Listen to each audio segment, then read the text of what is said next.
Madam నమస్తే అండి. మరి జగన్మోహన్ రెడ్డి గారు కూటమి పాలనను ఉద్దేశించి చంద్రబాబు నాయుడు గారిని ఉద్దేశించి ట్విట్టర్లో కొన్ని ట్వీట్స్ అయితే చేస్తూ ఉన్నారు. ముఖ్యంగా మహిళలకి వెన్నుపోటు పొడిచాడు చంద్రబాబు నాయుడు. ఈరోజు అబద్ధపు హామీలు మోసపు మాటలు చెప్పి వాళ్ళందరినీ కూడా ఏమార్చాడు అని చెప్పేసి ఆయన ప్రధానంగా చేస్తున్న ఆరోపణ. ఎలా చూస్తారు ఒక మహిళగా జగన్ గారి ట్వీట్ని? ఏమంటే జగన్మోహన్ రెడ్డి గారు పెట్టిన ట్విట్ దెయ్యాలు వేదాలు వాళ్ళు ఇచ్చినట్టు ఉన్నాయండి. చంద్రబాబు నాయుడు గారు మహిళలను ఏ విధంగానూ మోసం చేయలేదు. అసలు వాళ్ళకి ఆ మాట అనే రైట్ కూడా లేదండి. జగన్మోహన్ రెడ్డి కానీ వైసీపీ గవర్నమెంట్ కానీ మహిళలకు ఏదైనా అన్యాయం జరిగింది అంటే అది వైసీపీ గవర్నమెంట్లో 2019, 2024లోనే జరిగిందండి. మహిళలను అవమానించాడు. అమరావతి రైతులతో స్టార్ట్ అయిన మహిళా ఉద్యమం ఆయన సింహాసనాన్ని కూల్చేదాకా ఆగలేదు. ప్రతి మహిళని అవమానించాడు, బూటుకాలతో తన్నిచ్చాడు గర్భిణీ స్త్రీలని. మహిళల్ని ఏ విధంగా పట్టించుకోలేదు మహిళా సమస్యని. ఆఫ్టర్ గుంటూరులో పార్వతి 65 years ఒక ఫేస్బుక్లో పోస్ట్ పెట్టినందుకు సిబిఐ నోటీసులు ఇచ్చి సిబిఐ ఆఫీస్లో కూర్చోబెట్టిన చరిత్ర జగన్మోహన్ రెడ్డిది. మహిళల గురించి మాట్లాడే హక్కు ఏముందండి జగన్మోహన్ రెడ్డికి? సొంత బాబాయ్ కూతురు సునీత తండ్రి చావు గురించి 5 ఏళ్ల నుంచి పోరాడుతుంది. ఆమెకి ఎంత మటుకు న్యాయం చేయలేదు. నీ సొంత చెల్లి రోడ్డు మీదకి వచ్చింది, న్యాయం చేయాలి. నీ కన్న తల్లి నీకు దడిసి అమెరికా పారిపోయింది. నువ్వు మహిళలకు న్యాయం చేస్తున్నా అంటే అసలు నమ్మేది ఎవరు? ముందు నువ్వు మహిళలకు న్యాయం చేయవలసిన రాష్ట్రంలో నీ ఇంట్లో నీ కన్న తల్లికి చెల్లికి నీ బాబాయ్ కూతురికి న్యాయం చేయి. నీ బాబాయ్ని వివేకానంద రెడ్డిని హత్య చేసిన అందుకొల్లకి శిక్ష పడేటట్టు చెయ్యి. ఆ తర్వాత నువ్వు రాష్ట్రంలో మహిళల గురించి కానీ ఎవరి గురించి అని ఆలోచించవచ్చు. ఈలోపు నువ్వు మహిళల గురించి నువ్వేదో సానుభూతి చూపించి నాకు కన్నీళ్ళు వస్తున్నాయి, చంద్రబాబు నాయుడు గారు మహిళలను అన్యాయం చేశాడు, అది చేశాడు ఇది చేశాడు నువ్వు చెప్తే మహిళలు ఎవరు నమ్మే పొజిషన్లో లేరు.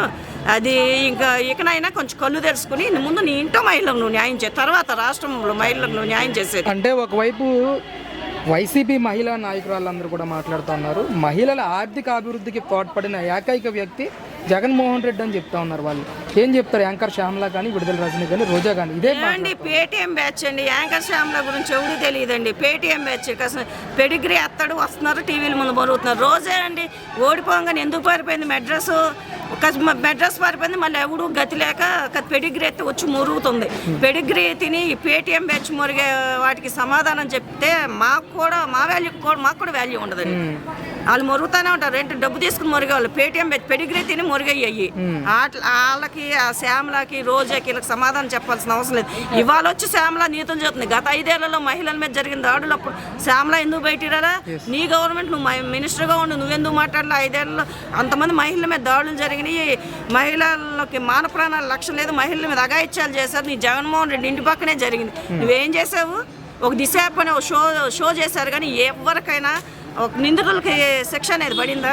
ఆ రోజు మీరు అందరూ ఏమయ్యారు? మీ గవర్నమెంట్ అప్పుడు రాని మహిళా సంక్షేమం ఇప్పుడు గుర్తొచ్చిందా? ఈ శ్యామలకి, ఈ రోజాకి, ఈ వైసీపీ మహిళా మంత్రులకి అంతా రిమోట్ పరిపాలన. ఎవడన్నా నోరెత్తి మాట్లాడారా? చివరికి వాసిరెడ్డి పద్మతో సహా మాట్లాడారు. మహిళా కమిషన్ చైర్మన్ అయ్యండి. ఇక్కడ ప్యాలెస్లో రిమోట్ అని చెప్తే అక్కడ ఆగేవాళ్ళు. అది ఎవరు? వాళ్ళ భారతీరెడ్డి మీద ఎవరైనా ట్విట్లు పెడితే వాళ్ళ భారతీరెడ్డి మీద పోస్ట్ పెడితే అప్పుడు వచ్చేవాళ్ళు. ఆ ఒక్కటే మహిళ. రాష్ట్రంలో మహిళలు కాదు, టీడీపీ మహిళలు కాదు. అప్పుడు మా మహిళా అధ్యక్షుడు వంగలపూడి అందగారి మీద ఎంత వరస్ట్గా ట్విట్లు పెట్టారు. మా తెలుగు మహిళల మీద అందరూ వరుసగా ట్విట్లు పెట్టారు. మా క్యారెక్టర్ అసాసినేషన్ చేసి పెట్టారు. ఆ రోజు ఈ రోజుకి శ్యామలకి వైసీపీ మహిళా నాయకులకి గుర్తురాలేదు వీళ్ళు మహిళలని. ఈ రోజు గుర్తొచ్చిందా? పెడిగ్రీ తిని తిన్న మాటలో మొరగొద్దనండి. బయటకు వచ్చి న్యాయంగా మాట్లాడమండి. మహిళ అనేది ఎవరైనా మహిళ, ఆ పార్టీ ఈ పార్టీ ఎవరు కదా. మహిళల వ్యక్తిత్వం మీద దెబ్బ కొట్టినప్పుడు ఎవరు కొట్టినా తప్పి అప్పుడు మాట్లాడాలి. ఆ రోజు రకం ఈ రోజు బయటకు ఎందుకు వచ్చారు వీళ్ళందరూ? అంటే చంద్రబాబు నాయుడు పేరు చెప్తే మహిళలకు చేసిన ఒక్క సంక్షేమ కార్యక్రమం అన్నా గుర్తొస్తుందా అని చెప్పేసి వీళ్ళు అడుగుతున్నారు. మీరేం చెప్తారు? అసలు మహిళా పక్షపాతి చంద్రబాబు నాయుడు. తెలుగుదేశం ప్రభుత్వం వచ్చినాక మహిళలకు ఆస్తిలో హక్కు ఇచ్చిన తెలుగుదేశం ప్రభుత్వం. మహిళలకి డోక్రా సంఘాలు పెట్టి మహిళలను ఆర్థికంగా రాజకీయంగా డెవలప్ చేసిన చంద్రబాబు నాయుడు గారు. చంద్రబాబు నాయుడు గారు రాకముందు ఏనాడు ఎంతమంది మహిళలు బయటికి రాల. పొదుపు సంఘాలు పెట్టి వాళ్ళకి ఇంట్లో వాళ్ళ ఆదాయ మార్గాలు పెంచేటట్టు చేసింది. ఈరోజు డోక్రా సంఘాలకు ఏర్పడి వాళ్ళు హ్యాండ్మేడ్ ఉత్పత్తులు తయారు చేసి వాళ్ళు మార్కెటింగ్ చేసుకుంటా వాళ్ళ ఆదాయ వనరులు పెంచుకుని వాళ్ళ ఇంట్లో వాళ్ళ ఆదాయ వనరులు కూడా పెంచుకుని వాళ్ళు చాలా హ్యాపీగా ఉన్నారు. ఈరోజు ప్రతి మహిళ బయటకు వచ్చి మాట్లాడుతున్నారు. డాక్రా మహిళలు, అంగన్వాడీ మహిళలే ఈరోజు రాజకీయాల్లో కూడా లీడర్స్గా వస్తున్నారు. ఇవాళ మహిళల్ని రాజకీయంగా, ఆర్థికంగా, సామాజికంగా అన్ని రంగాల్లో డెవలప్ చేసిన తెలుగుదేశం ప్రభుత్వం, చంద్రబాబు నాయుడు గారు. మహిళలకు మాత్రం చంద్రబాబు నాయుడు గారు ఏ విధంగానూ అన్యాయం చేయలేదు. చేశారంటే మనం ఎట్టి పరిస్థితుల్లో పబ్లిక్ ఏ మహిళ ఒప్పుకోదండి. మేము ఈరోజు ఇక్కడ ఇలా నుంచి మాట్లాడుతున్నామంటే చంద్రబాబు నాయుడు గారు ఈ రోజు కూటమి ప్రభుత్వమే మహిళని ఈరోజు సూపర్ హిట్ సభ చేసిందంటే ఎంతమంది మహిళలు వచ్చారంటే ఎందుకు స్వచ్ఛందంగా వచ్చారు. వీళ్ళకి మళ్ళీ బిర్యానీ ప్యాకెట్లు డబ్బులు ఇచ్చి రాకొచ్చి గేట్లు తాళాలేసి పోలీసులు కాపలా పెట్టి బయటికి వెళ్లకుండా చేయాలి. అందరూ సభ అయిపోయారు, చక్కగా హ్యాపీగా కూర్చొని స్వచ్ఛందంగా వచ్చేసి స్వచ్ఛందంగా వెళ్ళారు. మీరు సూపర్ హిట్ అంటా ఉన్నారు, వాళ్ళేమో చంద్రబాబు షూరిటీకి మోసం గ్యారంటీ అని చెప్పి వాళ్ళు అంటున్నారు. వాళ్ళు అంటే సరిపోదు కదండి, వాళ్ళు నిరూపించాలి. ఇప్పుడు గ్యారంటీ, భవిష్యత్ గ్యారంటీ, మోసం షూటీ అని చెప్తున్నారు. వాళ్ళు నిరూపించాలి. ఏం మోసం చేస్తాం చెప్పండి. వైసీపీ నాయకులు చంద్రబాబు గారు చేసిన మోసం ఏంటి? నువ్వు నవరత్నాల పేరుతో అధికారంలోకి వచ్చావు, ఏది ఇవ్వలేదు. నవరత్నాలు అమలు చేయబోంది కాక అడిగితే నువ్వు కేసులు పెట్టి భయభ్రాంతులు గురి చేసావు. ఈరోజు చంద్రబాబు నాయుడు గారు చెప్పిన సూపర్ 6 అమలు చేశారు. మెగా డిఎస్సీ మీద తొలి సంతకం చేశారు. దీపం పథకం కింద 3 బండ్లు ఇచ్చారు. తల్లి కొందనం ఇచ్చారు.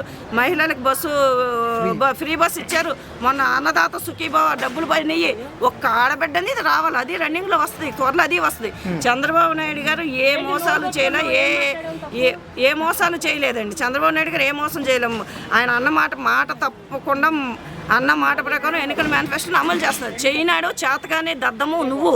నీ పరిపాలన గురించి నువ్వు చేసిన ఏదో పనులని చంద్రబాబు నాయుడు గారు కంటే ఇక్కడ ఎవరు నమ్మరు. ఎవరేదో వాగుతున్నారు. లోకేష్ రాజ్యాంగం నడుపుతున్నారు. లోకేష్ రాజ్యాంగం నీ హయాంలో రాజారెడ్డి నీ తాత రాజ్యాంగం నువ్వు నడిపావు.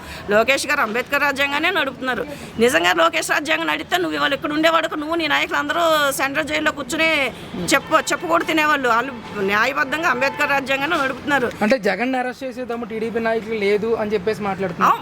అసలు టీడీపీ నాయకులకి ఏం అవసరం? జగన్ అరెస్ట్ చేయాల్సిన అవసరం టీడీపీ నాయకులకి ఏం అవసరం? మీకు అవసరం ఉంది, మీరు బయటపోయి మా నాయకుని అరెస్ట్ చేయించారు చంద్రబాబు నాయుడు గారిని. టీడీపీకి ఏం అవసరం? నువ్వు చేసిన ఆర్థిక నేరాలే బయటకు వచ్చినప్పుడు చట్టం తన పని తను చేసుకుని చట్టం అరెస్ట్ చేస్తుంది. చంద్రబాబు నాయుడు గారు తెలుగుదేశం వాళ్ళు అరెస్ట్ చేయరు.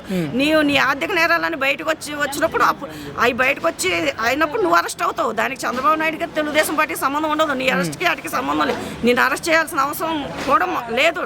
చంద్రబాబు నాయుడు గారికి లేదు, తెలుగుదేశం ప్రభుత్వానికి లేదు, కూటమి ప్రభుత్వానికి లేదు. మాది ప్రజారంజకమైన పాలన. ప్రజారంజకమైన పాలనలో న్యాయం, ధర్మం అనేది ఒకటి ఉంది. చట్టం తన పని తను చేసుకుపోదు. నువ్వు చేసిన ఆర్థిక నేరాలని బయటకు వచ్చినప్పుడు నువ్వు ప్రపంచ ఆర్థిక నేరగాడు, మామూలు నేరగాడు కాదు. నీ నేరాలు బయటకు వచ్చినప్పుడు చట్టం తన పని తను చేస్తుంది. చంద్రబాబు నాయుడు గారు చేయడు, నీ లోకేష్ చేయడు, పవన్ కళ్యాణ్ చేయడు. నీకన్నా నువ్వు రెచ్చగొడుతున్నావేమో అని. నువ్వెంత రెచ్చగొట్టే రాజకీయం. నువ్వు ఎంత రెచ్చగొట్టినావు. చంద్రబాబు గారు రెచ్చిపోరు, కూటమి నాయకులు ఎవరు రెచ్చిపోరు. నీ పాపం పండినా నువ్వే వెళ్తావు జైలుకి. 16 నెలలు నువ్వు జైల్లో పెట్టాడు. అప్పుడు చంద్రబాబు నాయుడు గారు పెట్టారా? కూటమి నాయకులు పెట్టారా? పవన్ కళ్యాణ్ పెట్టాడు. ఎవరు పెట్టాడు? 16 నెలలు నువ్వు చెప్పు కూడా ఎవరు పెట్టారు తినొచ్చా? అట్లాగే నీ పాపం పండినా నువ్వు వెళ్తావు జైలుకి. దీనికి కూటమి ప్రభుత్వానికి, కూటమి నాయకులకి ఏమి నేను జైల్లో పెట్టాల్సిన అవసరం లేదు. నీకు అవసరం, నువ్వు పెట్టావు. 53 రోజులు పెట్టావు. అదే నీ పతనానికి నాంది అయింది. ఇంకా నీ సిగ్గులేదు మాట్లాడుతున్నావు.